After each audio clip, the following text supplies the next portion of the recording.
Hello. PSI paper 2માં Gujarati ને અંગ્રેજી વર્ણનાત્મક છે ઘણાને નથી આવડતું હતું કે એમાં શું લખવાનું આવશે.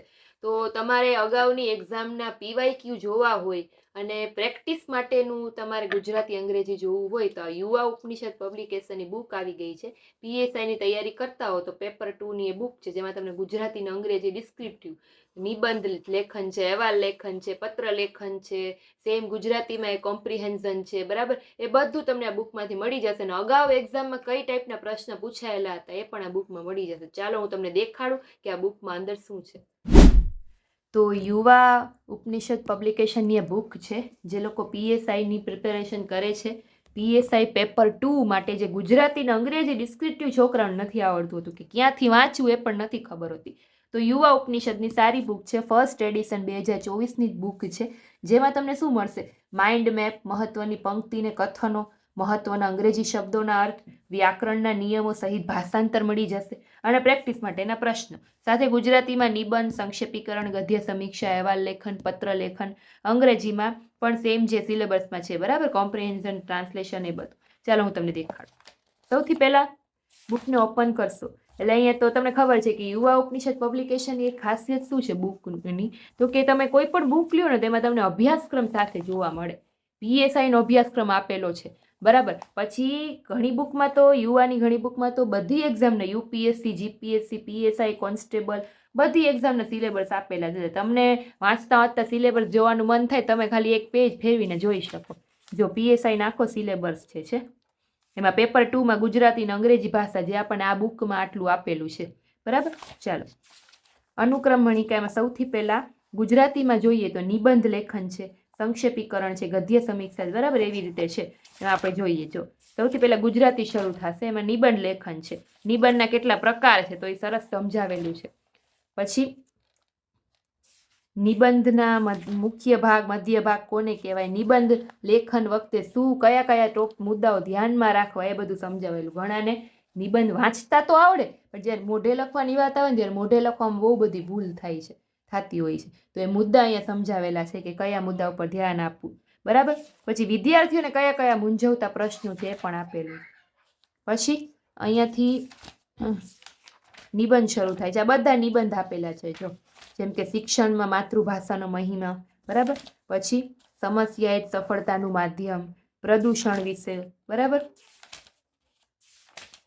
નવા નવા ઘણા બધા ટોપિક્સ વિશેના નિબંધો છે, બરાબર. આટલા કરો એટલે તમારે પ્રેક્ટિસ થઈ જાય. શહેરીકરણ વિશે છે, પછી વૈશ્વિકીકરણ વિશે છે, મહિલા સશક્તિકરણ, પોલીસ પ્રજાનો મિત્ર, પોલીસની તૈયારી કરો છો તો ભાઈ પોલીસનો નિબંધ તો લખવો જ પડે તો એના વિશેનો છે.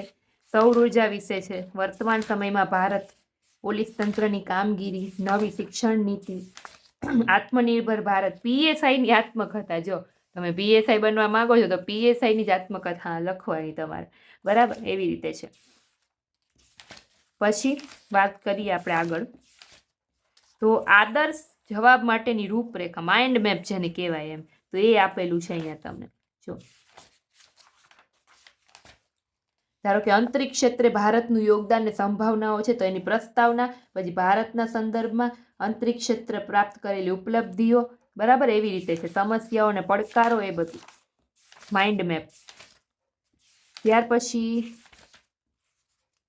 ટૂંકમાં જે મુદ્દા આપેલા આપણે નિબંધ આપેલા છે ને આગળ જે નિબંધ આપણે જોયા એનો માઇન્ડ એટલે તમને ઇઝીલી યાદ રહી જાય રીતે પોઈન્ટ પાડીને આપેલું છે કે ધારો કે આ નિબંધ છે, ઓનલાઈન શિક્ષણનો નિબંધ આગળ આવ્યો તો એમાં તમારે કયા કયા પોઈન્ટ યાદ રાખવા, એ પોઈન્ટ ઉપરથી પછી તમારે લખવાનું, એમ સમજાણું.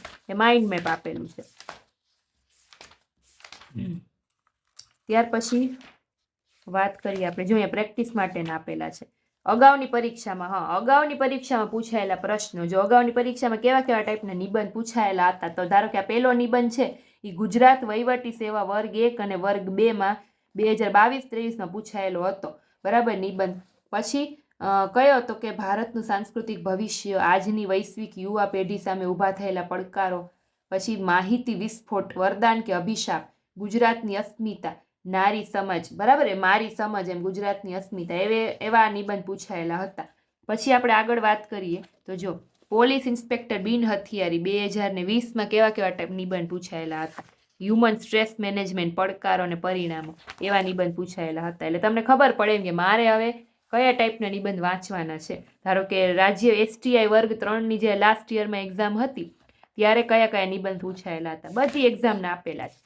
પછી શરૂ થશે સંક્ષેપીકરણ. તો સંક્ષેપીકરણમાં ધ્યાનમાં રાખવાના મુદ્દાઓ કયા કયા છે, બરાબર, પહેલા એ આપેલું છે. પછી સંક્ષેપીકરણ શરૂ થશે. આ રહ્યું જો ગદ્ય ખંડ આપેલો એની સમજૂતી છે, ગદ્ય ખંડ એની સમજૂતી જો છે સંક્ષેપીકરણ. સંક્ષેપીકરણ એટલે શું કે તમારે જે પેરેગ્રાફ આપેલો હોય એમાંથી 1/3 તમારે એને કન્વર્ટ કરવાનું હોય એટલે સંક્ષેપીકરણ. જો બધા એ જ છે. પેજ ક્વોલિટીની વાત કરીએ તો યુવા ઉપનિષદ પબ્લિકેશનની પેજ ક્વોલિટી પણ બેસ્ટ હોય છે. અગાઉની પરીક્ષામાં પૂછાયેલા સંક્ષેપીકરણ, બરાબર, જે અગાઉની એક્ઝામમાં પૂછાઈ ગયા બધા આપેલા છે. STIમાં કયો પૂછાણો હતો, DYSOમાં લાસ્ટ યર કયો પૂછાણો હતો, એટલે તમારે પ્રેક્ટિસ થાય. ત્યાર પછી ગદ્ય સમીક્ષા. તો ગદ્ય સમીક્ષા વખતે કયા કયા મુદ્દાઓ ધ્યાનમાં રાખવાના? ગદ્ય સમીક્ષા એટલે શું? તો કે પેરેગ્રાફ આપેલો હોય, નીચે પ્રશ્નોના જવાબ આપેલા હોય. મારા ઘણા વિડીયોઝ તમે જોયેલા હશે. મેં ઘણા બધા વિડીયોઝ ગદ્યાર્થ ગ્રહણના મૂકેલા છે. 5 ગદ્યાર્થ ગ્રહણ મેં એવા જ લીધેલા છે કે જે અગાઉની એક્ઝામમાં પૂછાયેલા હોય. ઘણા બધા વિડીયોઝ મૂકેલા છે. દરેક વિડીયોમાં 5 ગદ્યાર્થ ગ્રહણ છે અને હજી આગળ પણ હું કન્ટિન્યુ કરીશ, બરાબર. તો એ પહેલાં જે લોકોને બાકી છે પ્લેલિસ્ટમાં તો એ ગદ્યાર્થ ગ્રહણના વિડીયો ખાસ જોઈ લેજો. પછી આગળ વાત કરીએ ગદ્ય સમીક્ષા. ખાસી એવી ગદ્ય સમીક્ષાઓ આપેલી છે, ઘણી બધી આપી જો છે. પછી અહીંયાથી અહેવાલ લેખન શરૂ થશે. તો અહેવાલ લેખન કેવી રીતે લખવાનું, એનું ફોર્મેટ કેવું હોય એ આપેલું છે. પછી અહેવાલ લેખન આપેલા છે, અલગ અલગ છે. પછી પત્ર લેખન, અહીંયા અગાઉની પરીક્ષામાં પૂછાયેલા અહેવાલ લેખનોના પ્રશ્નો આપેલા છે. પછી પત્ર લેખન, તો પત્ર લેખનના પ્રકારો કેટલા છે, પત્ર લેખનનો ફોર્મેટ કેવું હોય, જે આ બધા ફોર્મેટ છે પત્ર લેખનના.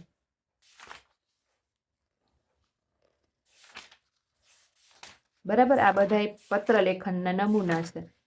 આ મહાવરાના પ્રશ્નો છે અને અગાઉની પરીક્ષામાં પૂછાયેલા. પછી અહીંયાથી ઇંગ્લિશ શરૂ થશે. આ ગુજરાતી અહીંયા એટલું કમ્પ્લીટ. ઇંગ્લિશમાં પહેલા જોઈએ, બરાબર. તો એ પણ એ જ છે જે તો સંક્ષેપીકરણ કયો ને ગુજરાતીમાં, બસ એ જ આ ઇંગ્લિશમાં આવે. એમાં પણ એમ જ કરવાનું. ઇંગ્લિશનો પેરેગ્રાફ હોય એમાં તમારે એને 1/3 કરવાનું, એ જ છે સેમ. જો છે ગુજરાતમાં આપણે એને સંક્ષેપીકરણ કહીએ અને આમાં એને પ્રિસાઇઝ રાઇટિંગ કહેવાય.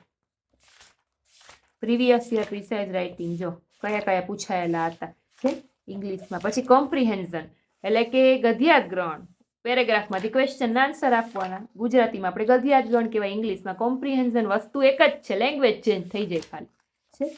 ઘણી બધી પ્રેક્ટિસ થઈ જશે તમારી આ બુકમાંથી PSI પેપર 2 માટે. કોમ્પ્રિહેન્ઝન પછી આવશે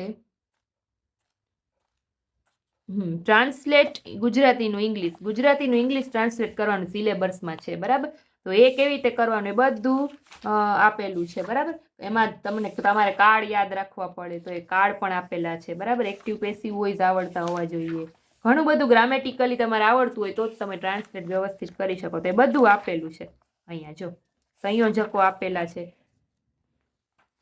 પછી મોડલ ટ્રાન્સલેશન આપેલું છે કે આવી રીતનું પૂછાય એમ ટ્રાન્સલેશન કરવાનું હોય. પછી અગાઉની એક્ઝામમાં પૂછાયેલા જો આ પોલીસ ઇન્સ્પેક્ટર 2019માં પૂછાયેલો હતો છે, ગુજરાતીનું ઇંગ્લિશમાં ટ્રાન્સલેટ કરવાનું. ટોટલ પેજની જો આપણે વાત કરીએ, લાસ્ટમાં શું આપેલું છે એને દેખાડું. અહીંયા ટ્રાન્સલેશન પૂરું થાય છે. લાસ્ટમાં આપેલું છે મહત્વની પંક્તિઓ અને કથનો ગાંધીજી દ્વારા લખાયેલી છે, બરાબર. કે એવું મહત્વની જે હોય ને બધી આપેલી છે જો. અને એ સેમ એવી જ રીતે ઇંગ્લિશમાં પણ મહત્વની જે લેખક એને લખેલી હોય. ટોટલ પેજની વાત કરીએ આપણે અહીંયા તો 388 પેજની બુક છે, બરાબર. આમાં તમારું ગુજરાતી ને અંગ્રેજી ડિસ્ક્રિપ્ટિવ જે આવે છે PSI પેપર 2ના સિલેબસને બધું આમાંથી કવર થઈ જશે. તો જો તમારે આને પરચેસ કરવી હોય તો આની લિંક ડિસ્ક્રિપ્શનમાં આપેલી છે અને શોપમાં પણ તમને પ્રોડક્ટમાં પણ આ બુક દેખાતી હશે, ત્યાંથી તમે આને ડાયરેક્ટ પરચેસ પણ કરી શકો. ત્યાર પછી નેક્સ્ટ બુકનો રિવ્યૂ જોવા માટે મને સબસ્ક્રાઇબ કરી લેજો. આપણે ફરી મળીશું મારા નેક્સ્ટ વિડીયોમાં. Thank you.